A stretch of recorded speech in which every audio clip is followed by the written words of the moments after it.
성경 말씀은 로마서 12장 3절에서 13절, 교회 공동체 안에서 그리스도인의 자세입니다.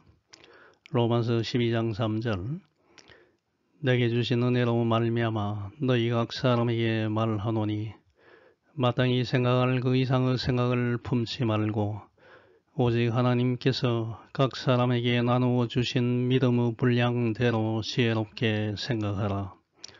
우리가 한 몸에 많은 지체를 가졌으나 모든 지체가 같은 기능을 가진 것이 아니니 이와 같이 우리 많은 사람이 그리스도 안에서 한 몸이 되어 서로 지체가 되었느니라. 우리에게 주신 은혜대로 받은 은사가 각각 다르니 혹 예언이면 믿음의 분수대로, 혹 섬기는 일이면 섬기는 일로, 혹 가르치는 자면 가르치는 일로, 혹 위로하는 자면 위로하는 일로, 구제하는 자는 성실함으로, 다스리는 자는 부지런함으로, 긍휼 베푸는 자는 즐거움으로 할 것이니라. 사랑에는 거짓이 없나니 악을 미워하고 선에 속하라. 형제를 사랑하여 서로 우애하고 존경하기를 서로 먼저 하며 부지런하여 게으르지 말고 열심을 품고 주를 섬기라. 소망 중에 즐거워하며 환난 중에 참으며 기도에 항상 힘쓰며 성도들의 쓸 것을 공급하며 손대접하길 힘쓰라. 로마서 12, 13장은 기독교 윤리의 기초인 하나님에 대한 그리스도인의 자세로부터 출발하여 교회, 사회, 국가, 이웃관계, 종말의 시대의 그리스도인들이 어떤 자세로 살아가야 하는지를 제시하고 있습니다. 로마서 12장 3절에서 13절은 기독교 윤리 실천의 장소인 교회 안에서 그리스도인들이 취해야 할 자세를 언급하고 있습니다. 교회 공동체 안에서 그리스도인이 가져야 할 자세의 핵심은 지체의식, 멤버의식입니다. 그리스도인은 그리스도의 몸을 구성하는 지체가 되며 전체 몸 속에서 한 지체로서의 기능과 역할을 다해야 합니다. One body with many members. 이를 수행하기 위해서 그리스도인은 몸의 한 지체, 멤버로서 분술 없는 생각과 태도를 버리고 지체로서 몸을 구성하고 있는 다른 구성원들과 협력하고 사랑하는 관계를 맺어야 합니다. 로마서 12장 10절에서 13절에서 사도 바울은 그리스도인이 교회 안에서 지녀야 할 올바른 삶의 자세를 언급하고 있습니다. 서로 사랑하며 존경할 것, 부지런히 열정을 가지고 주님을 섬길 것, 천국에 대한 소망을 가지고 어려움을 이기며 기도할 것, 형편이 힘든 가난한 그리스도인들 도울 것을 제시하고 있습니다. 교회 안에서 그리스도인의 참된 자세에 대하여 언급하고 있는 본문 말씀을 통하여 세 가지 영적 교훈을 얻는 시간이 되면 좋겠습니다. 첫 번째, 교회는 다양성과 통일성을 지닌 그리스도인들로 구성되기 때문에 서로 합력하여 하나님의 선한 뜻을 이루어야 합니다. 사도 바울은 로마서 12장 3절에서 모든 그리스도인들에게 권면하고 있습니다. 내게 주신 하나님의 은혜로 내가 여러분 각 사람에게 권합니다. 여러분은 자기 자신에 대해서 마땅히 생각해야 할 그 이상의 생각을 하지 말고 하나님께서 여러분에게 나누어 주신 믿음의 분량에 따라 분수에 맞게 생각하십시오 라고 말하고 있습니다.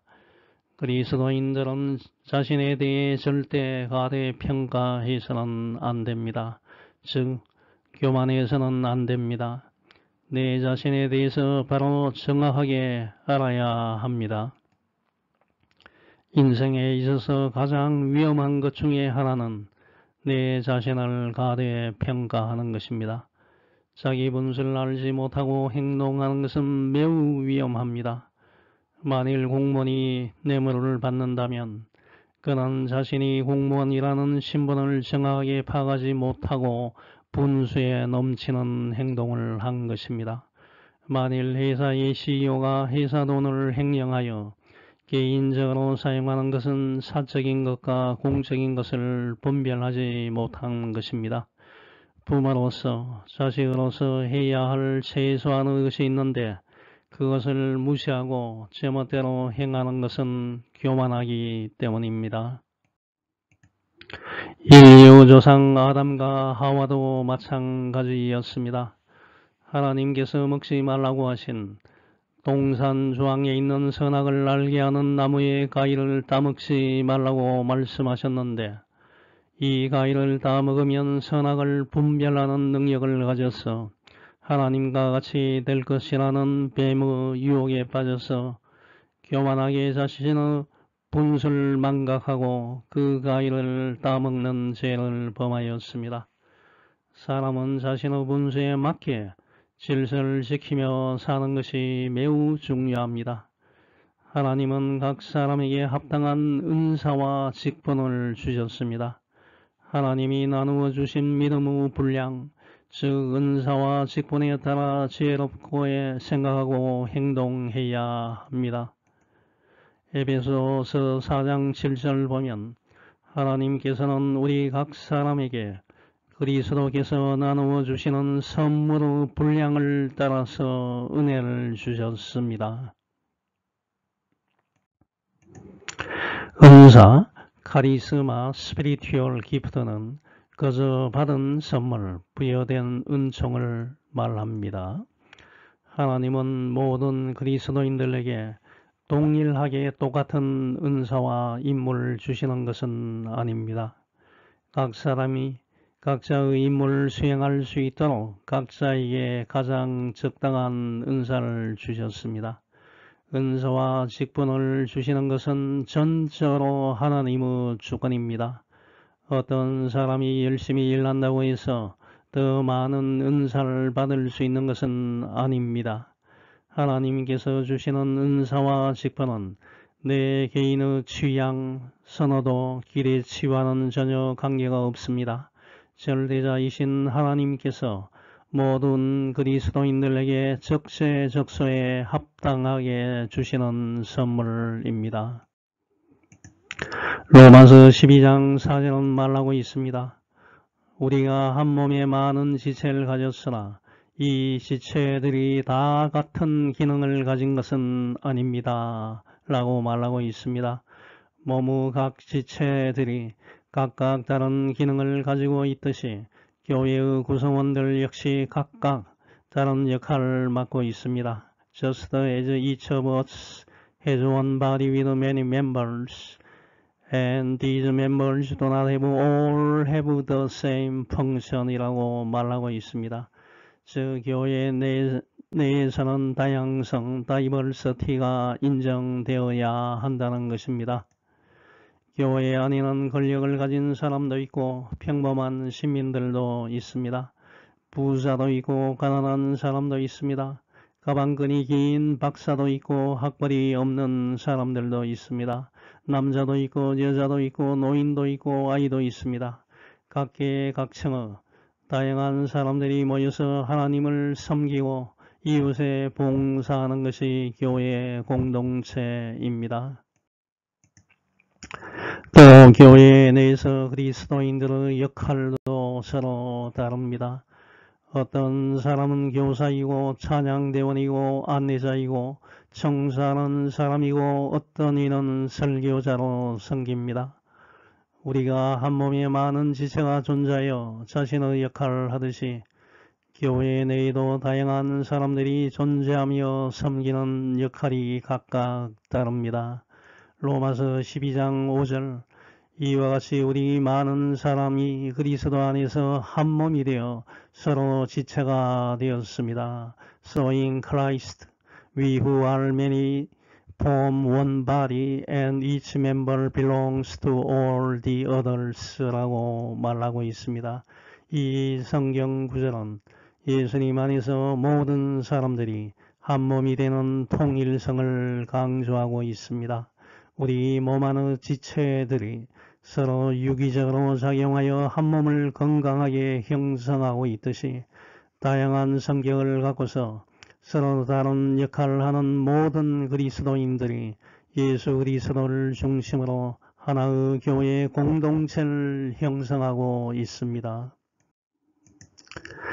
에베소 4장 3절 성령이 여러분을 평화의 띠로 묶어서 하나게 되게 해주신 것을 힘써 지키십시오 라고 말하고 있습니다. 교회 내의 다양한 그리스도인들이 성령에 의해 평화의 줄로 묶여서 통일되었다는 것입니다.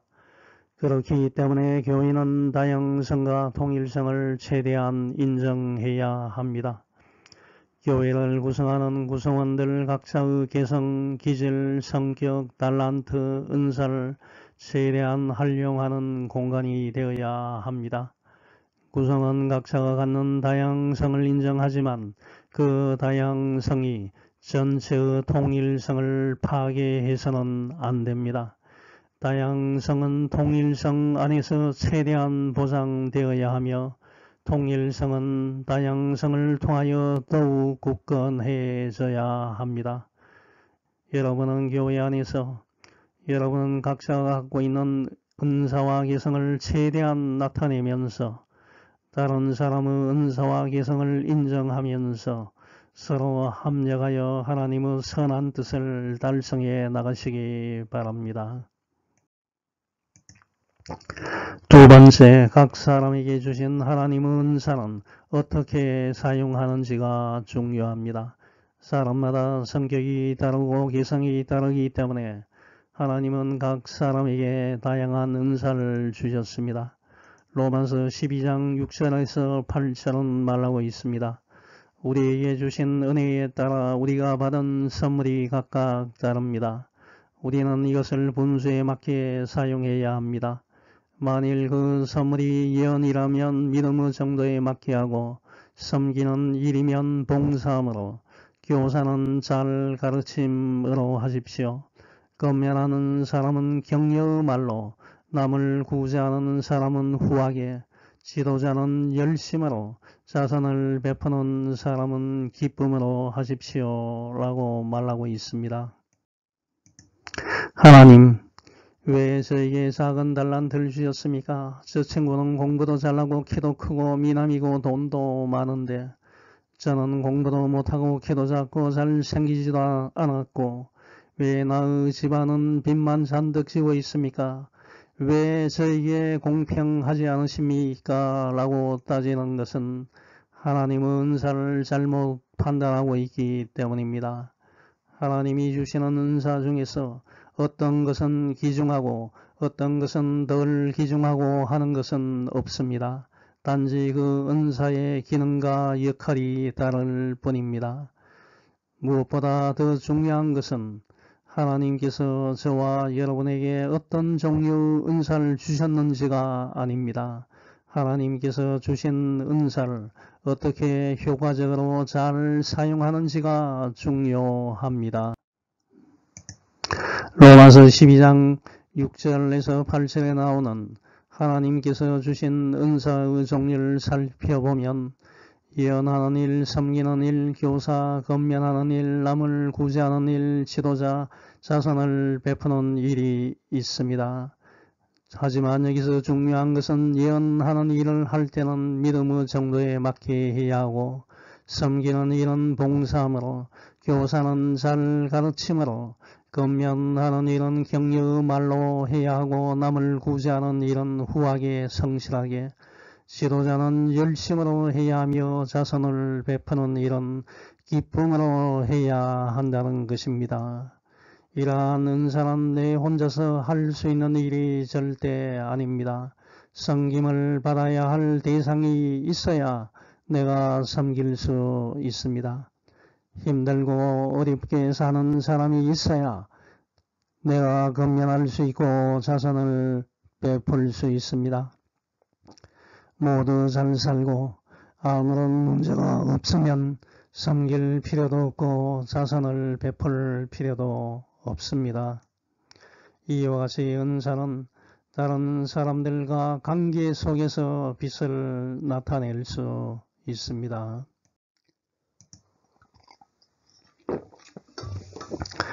그럼 하나님께서 저와 여러분에게 각 사람에게 적합한 다양한 은사를 주신 목적은 무엇이겠습니까? 그리스도인들은 자신이 받은 은사를 통하여 다른 그리스도인들 돕고 섬기고 봉사의 일을 하게 하고 예수 그리스도의 몸된 교회를 세우기 위하여 은사를 주셨습니다.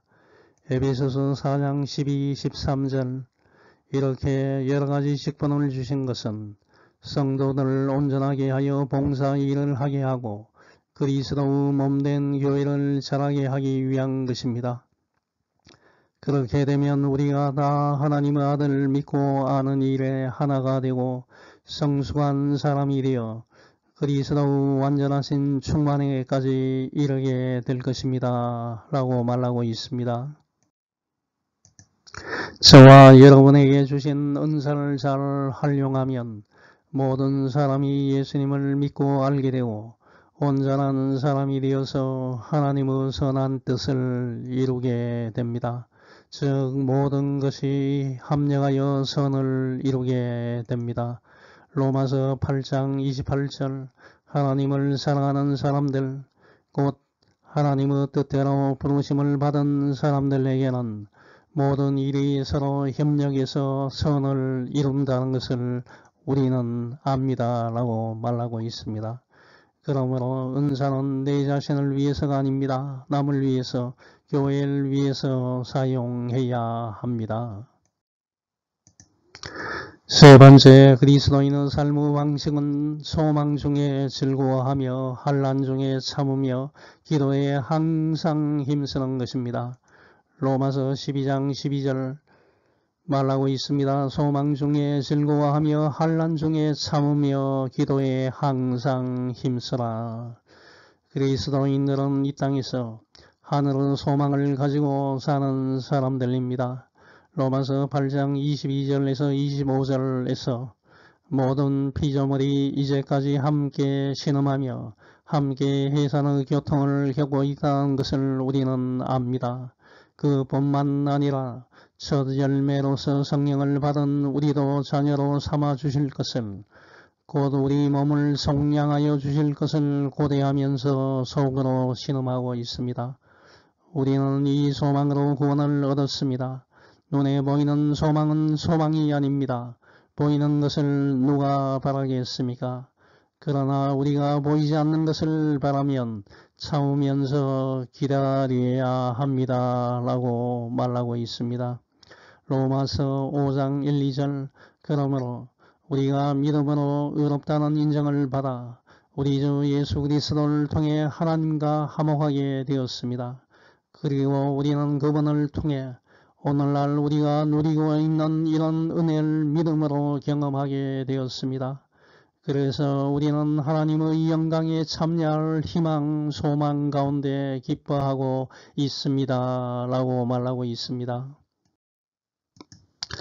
그리스도인들은 이 땅에서 삶이 끝이라고 생각하지 않습니다. 진정한 삶은 이 땅에서 삶을 마감한 다음에 예수님과 함께 맞이할 천국에서의 삶입니다. 이러한 소망을 부여잡고 있으면 현재의 힘든 환난도 힘들지 않게 극복할 수 있습니다. 그리스도인들은 장차 임하게 될 천국을 소망함으로써 현재의 환난과 고난 중에서도 능히 기뻐할 수 있습니다.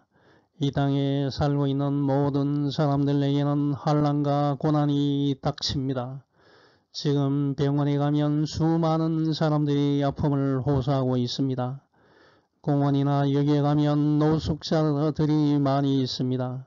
한 끼의 식사를 해결하기 위하여 많은 사람들이 지금 서울역 광장으로 몰려들고 있습니다. 이와 같이 인생은 어려움의 연속입니다. 그리스도인들에게도 똑같이 환난과 어려움은 당연히 닥칩니다. 문제는 이것을 어떻게 극복하는지가 관건입니다. 이러한 환란이 왔다고 삶을 포기하거나 절망 가운데서 좌절하며 시간을 보낼 필요가 없습니다. 이러한 환란과 어려움을 통하여 하나님께서 나에게 주시고자 하시는 하나님의 뜻을 생각하는 기회로 삼고 기도를 통하여 새로운 힘을 얻고 전진하시기 바랍니다. 예수님은 절망과 고통 속에서 헤매이는 그리스도인들 그냥 내버려 두시지 않으십니다. 독수리가 날개치고 올라가듯이 예수님은 여러분들에게 새로운 힘을 제공하시길 원하시고 여러분의 간구와 기도를 원하십니다. 예레미야 29장 11절에서 14절 너희를 위한 나의 계획은 내가 알고 있다. 그것은 너희에게 재앙을 주려는 것이 아니라 번영을 주고 너희에게 미래와 희망을 주려는 계획이다. 그때에는 너희가 나에게 와서 부르짖고 기도할 것이며 나는 너희 기도를 들어줄 것이다. 너희가 진심으로 나를 찾고 구하면 나를 만날 것이다. 나 여호와가 말하지만 너희는 분명히 나를 만나게 될 것이며 나는 너희를 포로 생활에서 해방시켜 내가 쫓아보낸 모든 나라와 지방에서 너희를 모아 다시 너희 땅으로 돌아오게 하겠다. 이것은 나 여호와의 말이다 라고 말하고 있습니다. 또 잠언 8장 18절 나를 사랑하는 자가 나의 사랑을 받을 것이며 나를 간절히 찾는 자가 나를 만날 것이다 라고 말하고 있습니다. 그런 그리스도인들은 소망 중에 즐거워하고 환난 중에 참을 수 있는 힘을 어떻게 공급받을 수 있습니까? 이것은 기도를 통해서만 가능합니다. 기도는 생명을 걸고 전심전력으로 해야 합니다. 그러면 하나님의 응답을 받을 수 있습니다. 창세기 32장 1절에서 32절을 보면 오래 떨어져 원한을 사고 있던 형 에서를 만나기 전에 한도 뼈가 위골 부딪히거나 다쳐서 뼈가 어긋남이 될 때까지 나에게 축복해 달라는 야곱의 이야기가 적혀 있습니다. 야곱은 계속 길을 가다가 하나님의 천사들을 만났다. 그는 천사들을 보고 이들은 하나님의 군대이다 하며 그곳 이름을 마하나임이라 하였다. 야곱은 세일 땅 에돔에 있는 자기 형 에서에게 몇몇 종들을 먼저 보내며 이렇게 전하라고 지시하였다. 형님, 동생 야곱이 문안 드립니다. 저는 지금까지 라반 외삼촌과 함께 살았는데 이제 저에게도 소와 나귀와 양과 염소와 남녀 종들이 있습니다. 내가 형님의 너그러운 사랑을 바라고 이렇게 사람을 보내 안부를 전합니다. 그 종들은 에서에게 갔다가 들어와서 지금 주인의 형 에서가 주인을 만나려고 400명이나 되는 사람들 거느리고 오고 있습니다 하고 말하였다. 그러자 야곱은 몹시 두려워하고 번민하며 자기와 함께 있는 사람들과 양과 소와 낙타를 두 떼로 나누고 에서가 와서 한 떼를 치면 나머지 한 떼는 도망할 수 있을 것이다 하며 혼자 중얼거렸다.